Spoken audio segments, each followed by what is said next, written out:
Lachinayi pa 3 June talowa mwezi watsopano yes pa 3 June kuchokera kuno ku Times Television TTV komanso Times 360 Malawi Facebook page komanso pa wireless yanu ya Times Radio tafikanso ndi programu ina ya Kwagwanji imene timayankha funso kuti kodi kunjaku Kwagwanji. Pachinayi ndimakhala ndi editor in chief akuno ku Times Group Bambo George Kasagula. Ndakulandirani ndi George.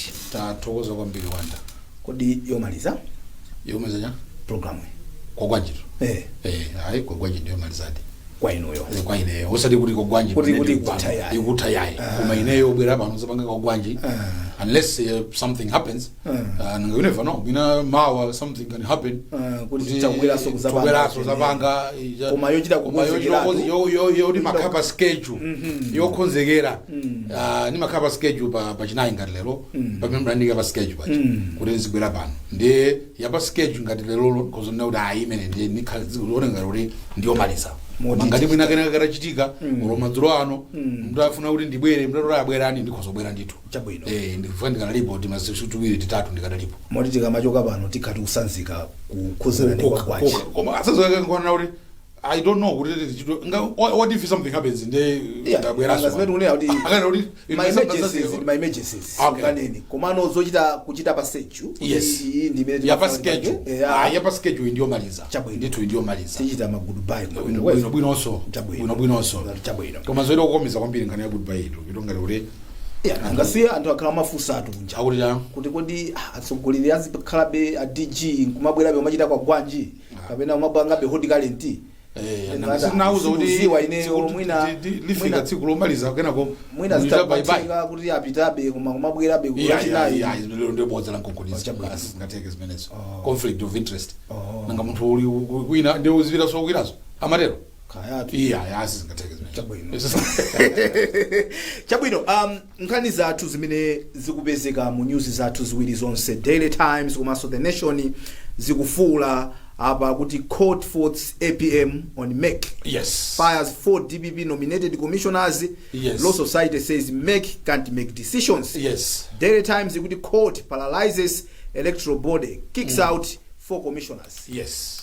Zodabwisa George kuti mlandu utapita ku court kwatuluka za George ina sinadabwe chifanana kuti mdziko muno anthu aziziwa kuti dziko lino ndi dziko la malamulo ndipo tikana kuti tonse timatsatira malamulo palibe bwezi palibe kuvuta bwezi palibe amene akuba bwezi palibe amene akusokoneza zinthu kaya kuboma bwezi tingoyenda bwino vuto ona kuti anthu ena amati akakhala pa udindo amaona ngati kuti malamulo ndi aife tokha anthu wamba ndife titsala malamulo iwo imakhala political expediency zawo zayendere popanga chinthu satsala kwenikweni malamulo koma kuti kodi chaife pamene pa interest yathu pamene pa nditi nanga makhala kuzimva kuti kumakhala kudziva sugar kwa maziko ano makhala kudziva sugar kuti kodawo ndandani nganuze chani ine ndi president Arthur Peter Mutharika ananisankha Malawi nini chipani changa cha DPP tili mboma chinthu chonsechi masona anthu amati chinthu ichi chinthu chonsechi chathu tuyendesa ndifeyo palibe so wina ngati ngwingwi yayi Nkhani it's obvious Nkhani inapita ku court tilapanga chisankho 2019 pachapala 23 May was there about tilapanga chisankho meja a Chakwera amene amayimira MCP nda Chilima amene amayimira UTM anapita ku court kuti ife masankho awa sanayende bwino tufuna zimenezi muzione so court loyamba high court sitting as constitutional court 5 judges said yes you people are right chisankho sinayende bwino in fact there was no chisankho at all ananena kuti panalibe chisankho nullification ananenanso kuti ma commissioners amene amanga handle chisankho imeji they were incompetent.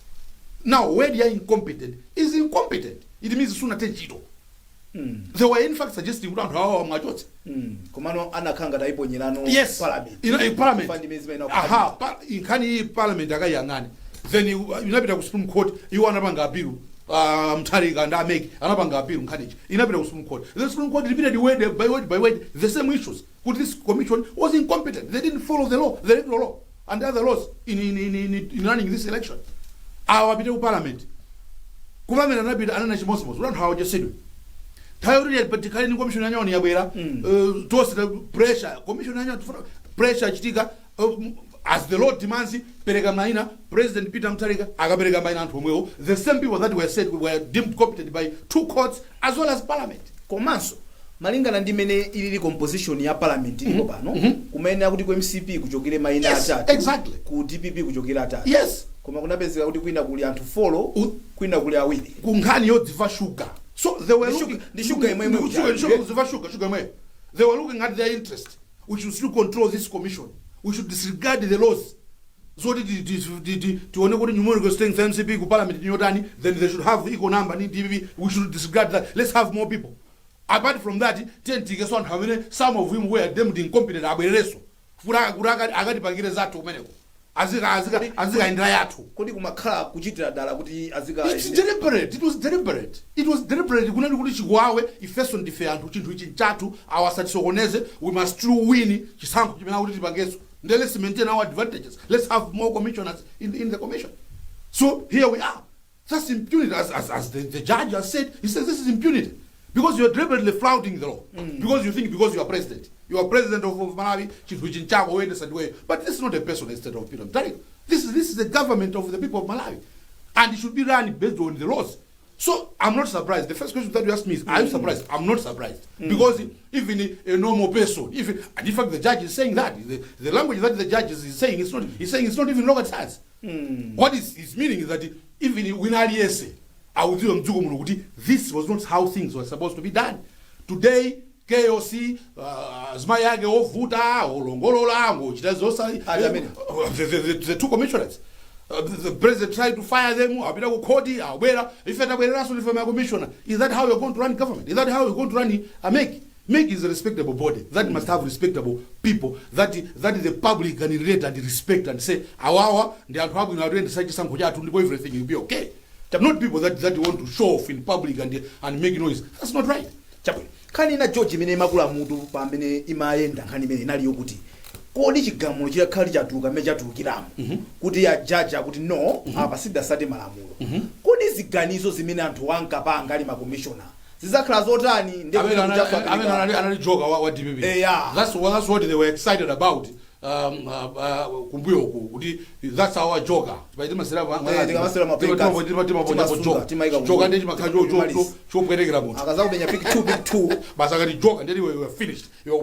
So they thought okay, you are saying these were irregular and illegally appointed, therefore whatever they presided on, including last year's fresh presidential elections, is null and void. But the judge said no. Don't even dare say those things because you want to wash.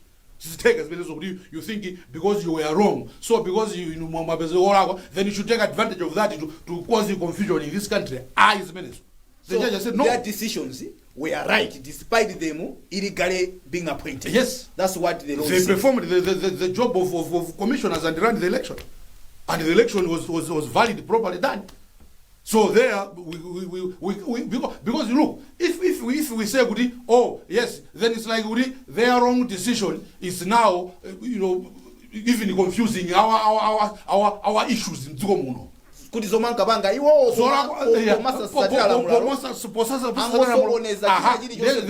use it. Forget it. Forget it. Don't even start that. Forget it. So joke of manja. Joke of manja.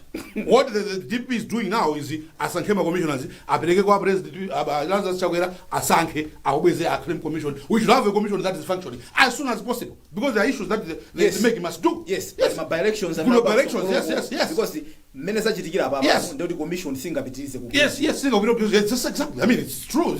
It can't work. Nobody is arguing with it. It can't work. And it's because of those one and there's need for a quorum. So that makes sense. Now the question is, what is because what I Peter Mutharika kabena anankuma. Ngasimenya ulimbirana. Afusa na ukauka. What ipopereka maina. Anyogera kuti. Do you think maina ama yawili watabwiraso? Uberaso ufanya? Kuti achite But the president can't appoint them. Then that's the issue. The president can't appoint. There's no way the president can appoint the very same people that he in fact fired them. Have you forgotten? That he fired them and they went to court to get an injunction so that they can judicial review. So how do you appoint the same people 35? Do you fit on the president Mwakazo? So at DPP, I think they should give it different names. There's no even that thing is not doesn't even arise. What you are saying, you are asking me, doesn't even arise. Only they can bring the same names. It doesn't arise unless they don't want to bring names. So they should just do the right thing. So now we do our zapeteke zipyodo kapena kuti tivekuwawa piana wavekuwawa nzenzaka likazi. This country is governed by rule of law. We should all follow the laws. In your opinion, do you think we've seen the end of this? Kuti basi mene mwina atafikira pa high court mwa mene apereka chigamulochi nde kuti basi DPP mwesa mwina maina atatu a fresh kapena you see these people still maybe taking it. You cannot be sure about President Peter Mutharika. He has shown clearly, former President Peter Mutharika, he has shown clearly kuti samawerengira zokoma za dziko amawerengira zawo zodzikonda, like this decision clearly what they did clearly shows amapanga zodzikonda. So there's no way probably this is the end. You never know what they can do. But I hope it's the end, because where else are they going to go? Advice. For the sake of Malawi, for once they should do the right thing and give even good people on it's not just Linda Kunje and Jean Matang. So what's the point of putting the same people that everybody is saying they were wrong? But I think we have seen enough of Linda Kunje and Jean Matang. We have seen enough. We don't want them in the commission. Everybody said they don't want to leave the commission. They were incompetent. So why would someone appoint them again? For what? To prove what? Yes. Mukuonera Kwagwanji pachinayi pa 3 June 2021 ndili ndi editor in chief wa kuno ku Times Group Bambo George Kasakula. Mbali yakuno muli ndine ndevu zamwayi wanda msisi atipita break khalani pompo.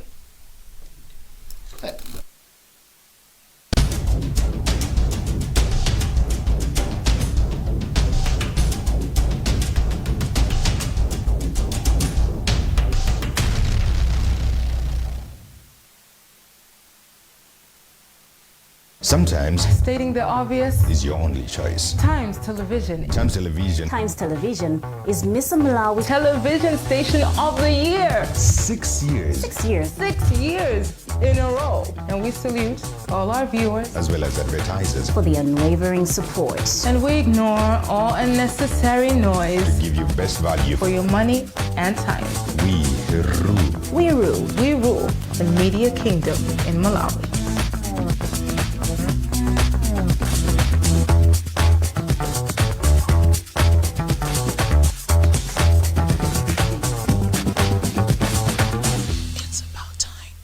Pamene wena amati kanthu nkhama, wena amati mwayi suponya mwini. Peza ni mphoto za Nkhani mu mpikisano wa changu pamalo promotion ndi Times Radio komanso Times TV. Tumizani message yolemba changu ku 1895 kuti mukhale ni mwayi owina mphoto zosiyanasiyana kuphatikizapo Mazda Demio. Mpikisanowu ulipo mpaka na pa 30 June chaka cha 2021. Tumizani ma message ochuluka kuti mwayi wanu uchulukenso. Ndondomeko zonse zoyendesera mpikisano zizatsatidwa. It's about time. Sometimes you just have to die a little inside in order to be reborn and rise again as a stronger and wiser version of you. We care about our image, but we care about yours more. The Eagle has landed. We have invested into the largest and modern gossip news web for newspaper publishing. Welcome to the quality that you have always known us for. Advertise with the best. 0888 118 133 0887 055 793. Leading is our way of life. It's about time.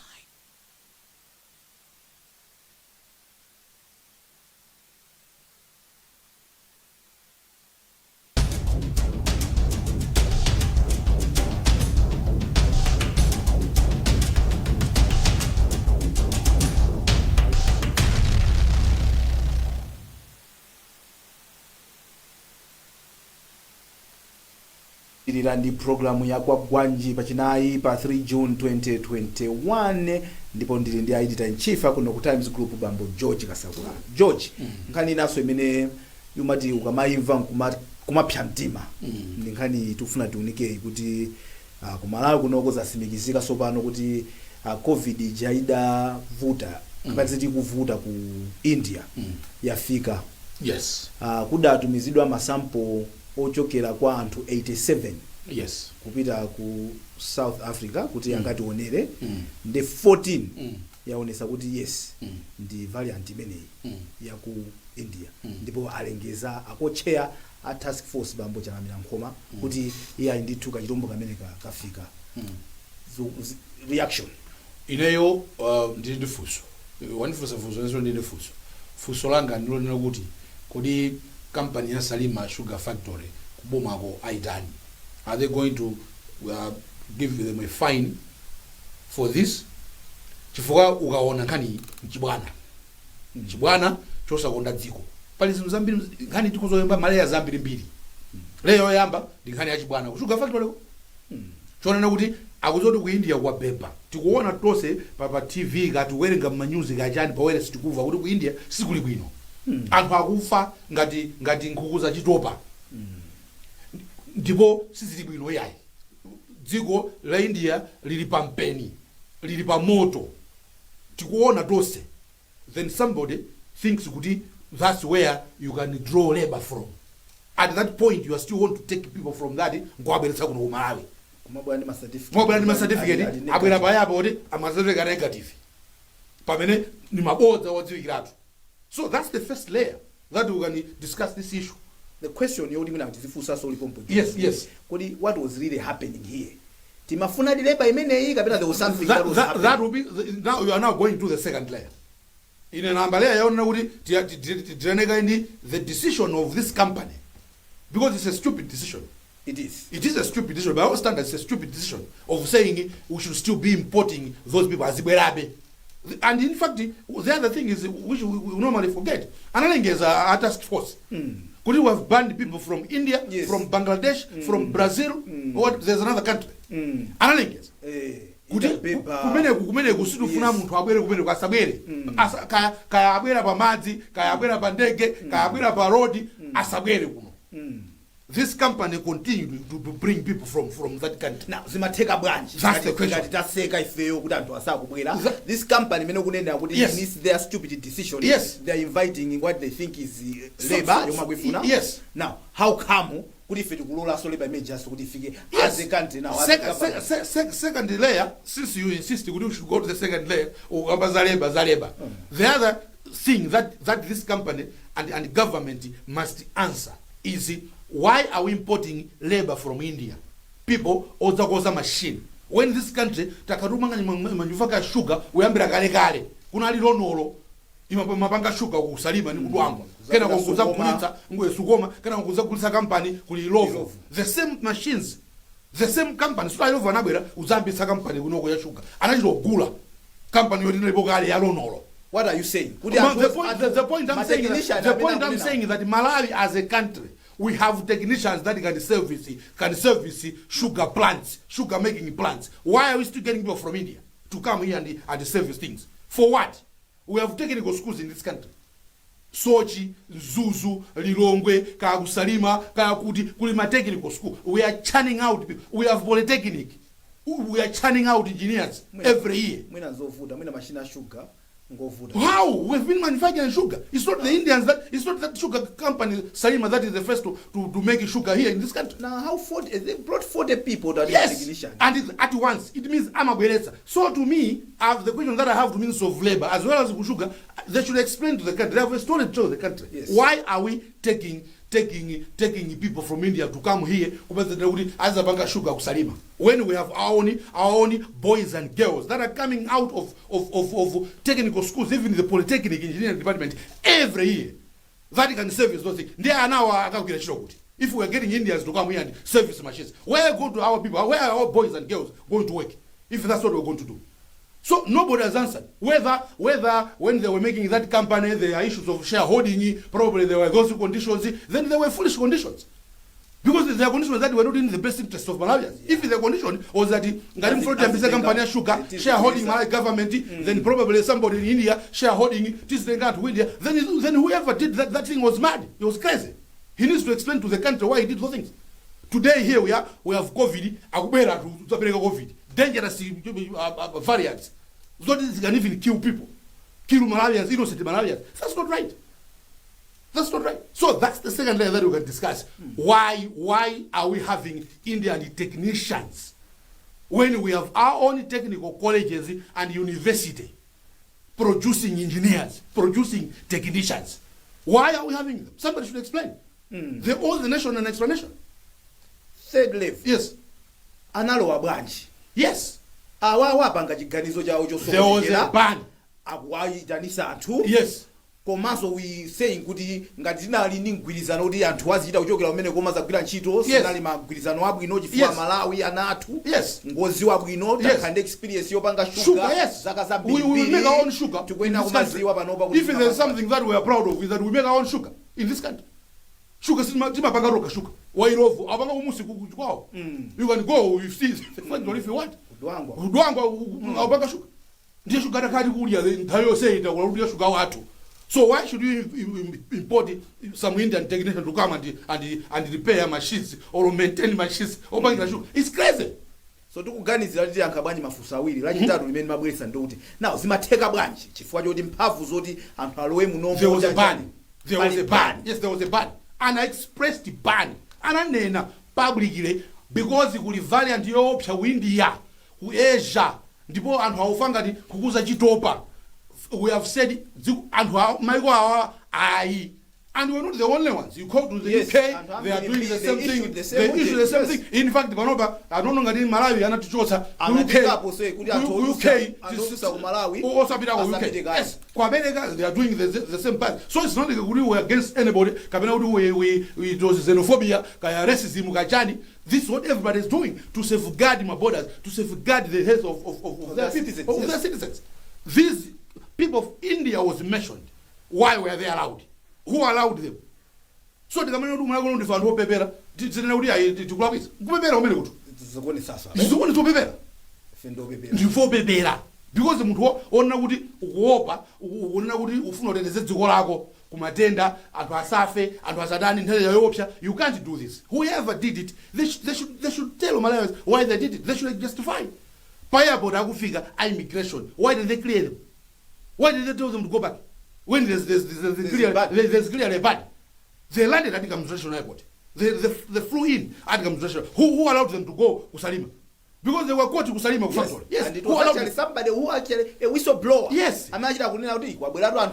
So immigration, they should tell Malawi. They have a story to Malawi.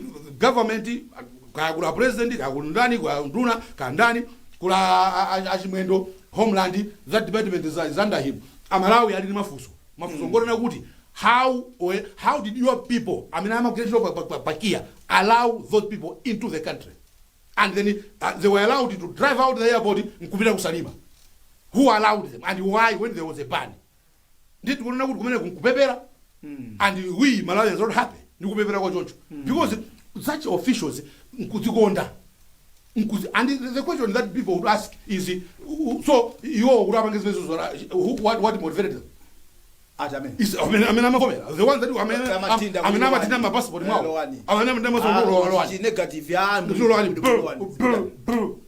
Then screening means of health. Everybody is supposed to be screened. Yes. Do our own screening, then you quarantine, all those things were not done. Nobody even cared to quarantine them. Because I know India, maybe to go back in quarantine. Mubireka yoko mudigire, to go back and test level, then after 14 days another test. Musakaro community of India. What happened? They were allowed to go into the community of Kusalim. It's not just so workers factory at danger. Surrounding village community at danger. The country as a whole at danger. Salim myself at the farm suddenly. So the whole Salima at danger. Then it's now permeating to the whole country. Because of how Salima, Nangama how Salima. I'm going to plant a zone in Abaleao, a zone in Salima, holiday, was even my meeting. Yes, Salima, Kuli Ame, you know, installations, Mafco, yes. Kuli Jaso in Niger, Yapa Trooper, yes. Colleges or yes. So look what they did. It is wrong. here we are, George. We now have 14 confirmed cases. Yes. Tipange bwanja as a country. I'm sure panopa nangasi adzuka. They are woken up. You can see everybody they are woken up. So results abwera, I'm sure hapa ka quarantine kayatani what, but the damage has already been done. Chabwino. The damage has already been done. Now that's why they're announcing good the variant is here. Chabwino. So we go back to the basics, the same thing that we've been doing. Kaya mask, kaya social distancing, kaya washing hands, tizipangaso. But more importantly, there's the vaccine. Yes. Mina sana bidilize tingo bidaka. Short break bangono kena katibwele. So we'll go for a short break, then we'll be back shortly.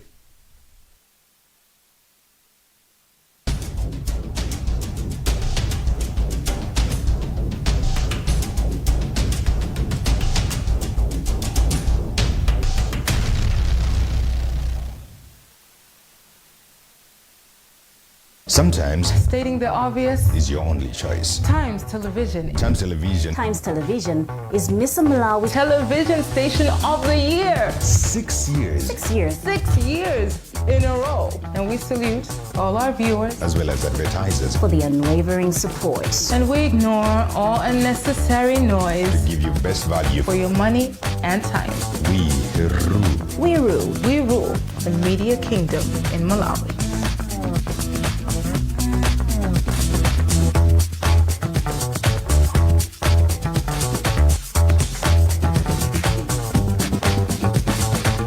It's about time.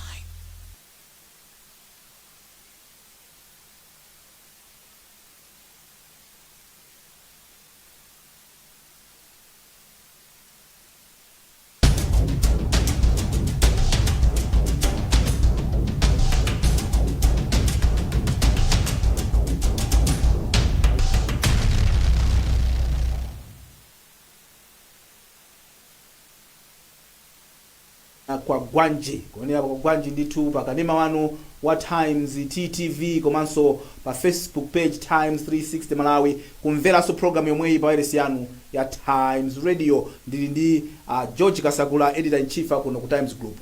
George, timakambira napo pa nkhani imene iyo kuti 14 pa masamples 87 amene anapita ku South Africa akabwera ndithu kuti yayi ka ujeni ka chilombo ka COVID ka mtundu wina kafika ndithu mziko muno kamene kavutisa kwambiri ku India. Ndeti mati pano tili munyengo imene anthu akulandira katemera. Zikuoneka kuti chidwi cha Malawi ambiri chakhala chochepa kutengera zimene zachitika mu first phase. Ida akapitirabe first phase so far with inoculation akutero akuti to inoculate ndikuti tapereka ma vaccine about 300,000 Malawians. Between 3 and 4. Yes. Thereabouts. Nafika even 500. Which is bad because katemera yalipo. It's not That's like why udikirira wina because wanywa. there's no pressure. We don't tumaocha Yes. expire. Which is bad. Which is bad. Timu yoyamba yotilandire katemera wa number 2 ikuyamba lero pa 3 ndikuti kula a president a vice ndi ena kula amanda Africa kaja. lero. Yes, they are due for now a second jab. Yes. Imena kale kuti amalizano as far as uyu wa AstraZeneca is concerned. Izi zimene zikuchitika basi kutengera zimene tazimva kuchokera ku India akuti anthu amene amalandira katemera they were not as affected mene anachitira anthu amene sadandire katemera, even amene analandira even jabu imodzi yokha. Yes. Zikupereka picture ya mtundu wanji kwa Malawi amene mwina padakali panobe George they haven't decided zokhuza katemera. Ngati amafuna evidence yonena kuti ndithu katemera is the deal against the delay, even variant imene yabwera yoopsayi. This is the evidence. It's very disappointing kuti Malawi zoona takana katemera zoona pamene ukamaona zili zachitika mu January, February mpaka na March. There was the darkest day when we lost 2 ministers and who was the ambiri adapita kuli chete. Amalawi zeze tayiwala bomwe kuti katemera a president ukapanga a vice awo and other dignitaries upanga ka president akale maibanda nda akumba kwawo kaya ndani a president akale so abagiri buluzi tinakapangana kumeneko. Yes. Upanga koma hayi Malawi enthusiasm osaipeza zona zimene zozo. Have we forgotten how our people perished? No, it's disappointing, very very disappointing. Still kuchita bwino. I know kuti pali religious beliefs na social media basi baja busy umakambazo zabodza. Last week winankanena kuti osa amene abayitsa afa zambiri mabodza amene wasakutithandiza I think ukamona zimene ya ku India ukamona mene wachita perform vaccine amene ku India and how it has saved the people that probably by now akana kauramgalira people bwezi tikuna kuti Malawi tete tamanga bwezi tikolimbirana George ku India ndi kumene akupanga vaccine wambiri. Yes. Mukuti maiko ambiri amadalira kuti India ngamapanga vaccine amene yazita export. Yes. India pakati pana kuti yayi unoti prioritize anthu ena. Nanga si iwo boyamba mafuna abange makope amafuna chithumba yazidikira kuti chithumba chi chabwere chikhozo bwerekesa anthu awo nje I wouldn't blame what India say kuti panopa chaluma chakula ndi ali anthu ambiri. Yes, chaluma ndiyakaona chilo chakuda awudumpha. So you would understand what they are doing, but clearly the story from all this is that the vaccine is the deal. You want to be safe from this disease, ndiye kungobayitsa suti unene kuti ukozoitenga umasupita kuchipatala sudwala supita nayo. This disease can kill. I don't know kuti timaganize banja Malawi kuti kapena kuganiza kwambiri pamene palizi nkhani zosiyana-siyana mene wanenera muja kuti nkhani za chipembedzo ati ma 66 akumaphatikiza anzathu owerenga mabaibulo katsali mvesesa pa baibulo kazimakhala bwanji. That's not for us to judge. Kumatongonera kuti the truth of the facts ndio kuti anthu amene ali ndi akatemera amene akumatetezedwa matenda amene wawo. Tipange bwanji George kuti kodi is it because siri kuyankhula kwambiri kape kuti anthu akumvanawo zabozazi chifukwa choti ena akefe pali ma messages anyuwana amene taona olimbikisa anthu kuti akala ndi akatemera amene.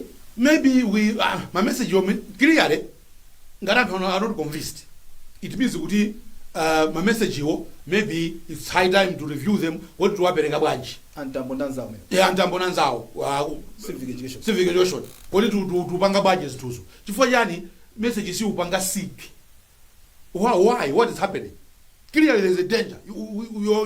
We're able to prove every day. We are hearing ku Brazil, ku India, kuti zikuchitika pano Africa, South Africa, pano Zambia. You would think kuti and who will say unali chigulu kunali malaini modi mungopita mawa zikatheka lero yayi koma ukamaona kopangako anthu kulibe sakuvabe. So I don't know what else can be done, but really it's pathetic because this disease ilipodi. Nde akuti amalankhulako akulu aku WHO kuna kuti ma percentages wa ndamene azipangisa kuti ngati ifeyo tikuchepa ndithu ma percentages athu in terms of ma uptake a vaccine zikhaza ovuta kuti azitipasa wina chifukwa choti zikuonesa kuti anthu alibe chidwi. It makes sense because you also vaccine yora uchitogula. In fact muchana ochamucha anthu ananyozeka kwambiri. Ambiri boyamba nkali chita discourage of course finally they agreed koma zitachitika it made news pa BBC CNN anthu ambiri amanyoza kuti mwaona Malawi kusayamika zogawidwa zomwezi awocha kusayamika. So those that are saying mwina siti kupasansoni wina tidikira ma percentage it makes sense. But it's bad news for us. Or they are trying to reinvest their investment for ajogula ayirodigulira utipasa chifukwa so umbawi kutoya marenda awa watu tikatitene kuti tipange nationalism kuto ife tokha kuno ku America kapena ife tokha kuno ku Europe awo adzabwero zatipatsira ndi awo ti apatse koso chabwino atipatsa waulere atigulira ife tikuti yayi ife zimene yayi kuli 66 ku Bible kuli chani zimene zitidaziona kale ife ma conservative tidaziona kale zikubwetekani ife sitipanga.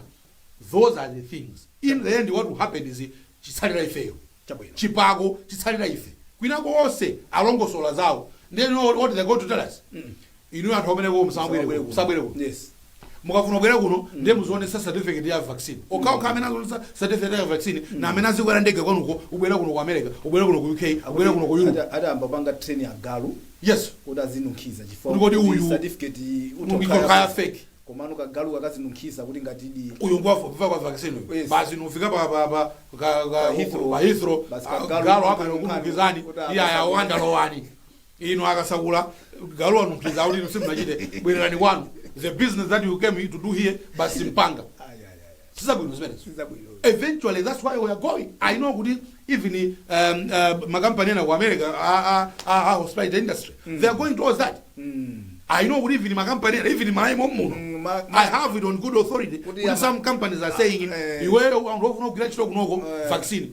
That is so company got no joke. So those are the things. Those are the things that are eventually. ndi moyo wa munthu. I know it's personal choice. Amanena kuti tisaumirizane. Yes. Koma munthu sungamayike moyo wako pachiswe. Amene ukuziwa kuti pali option yokuti mukhoza kuziteteza. Komanso sungamapanga zote kuti uchidwe inconvenience. For kupanga makani. Azimapanga makanizo zosathandiza. For at the end of the day, anthu amene akunena kuti if vaccine sitibayidwa nzosathandiza. Ni makaniwo anthu veda ndambato ni makani. Timapanga makani. Zoti upapanga makani. Pali makani ena anzeru othandiza zithu a principle ngatati. Iya singanene kuli ngati. Kwa pali makani ena olimbikira mtundu opanda madzi. Timadero pachia. Ulimbikira mtundu opanda madzi. Kuti nyamulani botolo mazi wa mwafuna. Ndienda. Ukafa ni rutso. So amene akana vaccine wo angofa boni rutso zazizizi. Chabwino. Ndiye akafa akasiya nawo, akasiya chaka zawo, akasiya chamu nawo, kenako azizadandaula. Chabwino. George pakati pa manamba zathu ndithu anatsika adakali otsika padakali panopa umatha kuona kuti ma daily updates aja 0 death matest akuchitika anthu amapezeka be ndi covid mwapo ndi apo. Now ukaona zikuchitika ku South Africa kumene naponso kafika kachirombo kameneka ku Zambiaso kumene kafika kachirombo kameneka kuoneka kuti the numbers are picking up. Rising. South Africa mpaka na yalo wa level 2 ya lockdown yawo kuti zinayamba kuyimisa akupangaso zina zimene mapanga konkuno zicha kuti kukumana kwa nyumba kukhale anthu 100 kukumana kwa banja anthu 250 kodi nkofunikira bwanji pamene tasimikiza nafeso kuti kachirombo kafika kuti ma guidelines aja chifukwa manena apo Mike Ndodo kuti malamulo that they still enforce maujena aja ma regulations anango careful. Yes ngokuti a police ndithu ali nazo mphamvu bezoti munthu amene ampeza amene sanavale mask ali ndithu lamulo ligwire mphamvu. There's no choice. They have to start. There's no choice. Those things that is safe kumbuyoko. Kuti ma figures yo analiwo kwera kaja January, February, March for that idea have Christmas chikondwererwa makwera kuti atsike partly because of those measures. So there will be no choice. Ma figures akangokwera basi u go back to say 8 o'clock kagoneni ngati ndife nkhuku. Amene tizimpeza town mu 8 koloko ameneyo tikamutsekera 8 koloko ndiwe nkhuku munthu nanga munthu umagona 8 koloko. Mesa 8 koloko munthu ukadaenda town mu ukira chito uchocho ma meeting apa ndi apa kuti zibuziyeni ino akasakula munako munapo ni nkhuku past 7. That's what I'm saying. Kukuti magoneza kukuti nangaso kukuti magoneza. Ngakuti kukumeza amatsekera 5 koloko 6 koloko amatsekera. Jabu 5 yo ndengati. Ndipo mati tikati yamba kuti mafika zakwere. Liyambaso litsekera 8 koloko ngati nkhuku. Nanga anthu mamtsekera munthu mesa munthu amakagona pena ofunika. Kuti ndatopa ine ndikagone. So ngati nkhuku komano is necessary. It's necessary to safeguard life. It's necessary for mandira wangopya. Look, ambiri sanabange vaccination. It means the possibilities of death are there. So we need to safeguard lives. The people shouldn't die unnecessarily. We need them. We need the people. Kubalizapo nkhani imeneyi nkhani ina mema khaso yakhale kwankhidwa mbuyo mu kuchiso pano pati yankha ndoti meti makambira ku South Africa kuja kanafikaso kachirombo kamene kaka aulimbana nako then kumakhala kuchokera mabasi abale athu amene mwina pazifukwa zina ndi zina aganiza kuti tibwerere kumuzi tizipanga hando bwanji mabasi amene akuchokera ku South Africa aja jo kiriyale anthu okuno kwawo kulibe kwawo kwena amathira kuti ku Malawi sono olo a president sangaganize kuti anthu a Malawi asabwere kwawo kiriyale palibe so uchitira mwina. It is how we manage it. It is how those people kamabwera how they understand zofunikira kuno kuti ngati ali matenda asatipatsire. This other day they even bent kumabanga upanga bent ku prison that was foolishness at its best. Ku quarantine nakudikira ndithu kuti tivezo such type of attitude zoro kuti feyo tachoka ku South Africa therefore no sabakhaza chanchani when we are trying to safeguard iwo komanso anthu akuno such foolishness should stop. We appreciate this is their country, nobody can stop them. It's foolishness. It's foolishness to think kuti 40 weyo South Africa ndipo kuno nkwanu ndiye ungobwera mwachisawawa when tili pa mlili. It's a foolishness. So why we are doing yes, we are doing it because we are safeguarding if I am sitting a bit so stay 14 days as the rules say. Stay 14 days, get tested. When you're positive, then you can go back and meet your relatives. Nobody is stopping you. Koma Zodiak abwera then azinjanja and they want to have attitude and chat zimene zwayi so they have to understand that. Yes.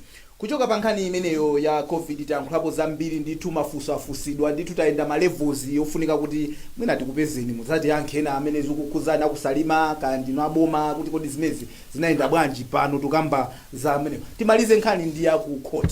Ku court mmozi mwa akaswiri a business mziko muno Bambo Mpinganjira akuyankha mlandu umene akuti khangati akuaganizira kuti ankafuna kupereka ziphuphu kwa majaji amene ankava mlandu wa chisankho. Padali mboni ina idapempha kuti ipereke umboni wake popanda anthu mwachisisi komanso iwo wakunena kuti akupempha Supreme Court of Appeal kuti inene kuti palibe mlandu, they should nullify the case as a mistrial. Kodi tukisimeneyi zambiri zachitika, zambiri zanenedwa mkhoti, nzofunika kuti zipangidwe resolve. Ndipo ngati pali case pene anthu akuyipanga follow kwambiri ndi case imeneyi. And it's understandable. So many things at stake. You're talking of a business magnate, a business, somebody, a successful businessman, founded a bank.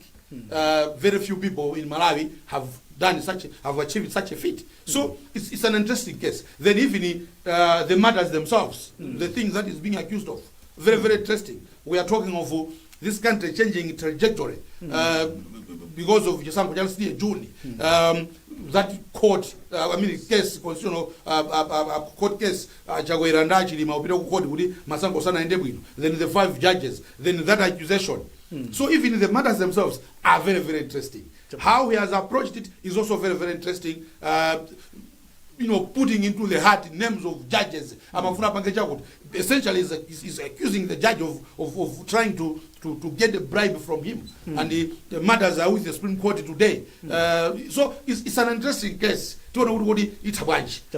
But we have trust in the judiciary. They're going to handle it. All these loose ends, I'm sure, at the end of the day, Zibangi will die and a resolution will be done. But I understand what is at stake, and I understand why so many issues are coming out like that. It's an interesting case. It's an interesting case. It's an interesting case. Everybody wants to hear what the Supreme Court, how is it going to handle this issue of mistrial that is saying? Yes. Because if that happens, then they have to restart again. Yes. They have to restart again with a different judge.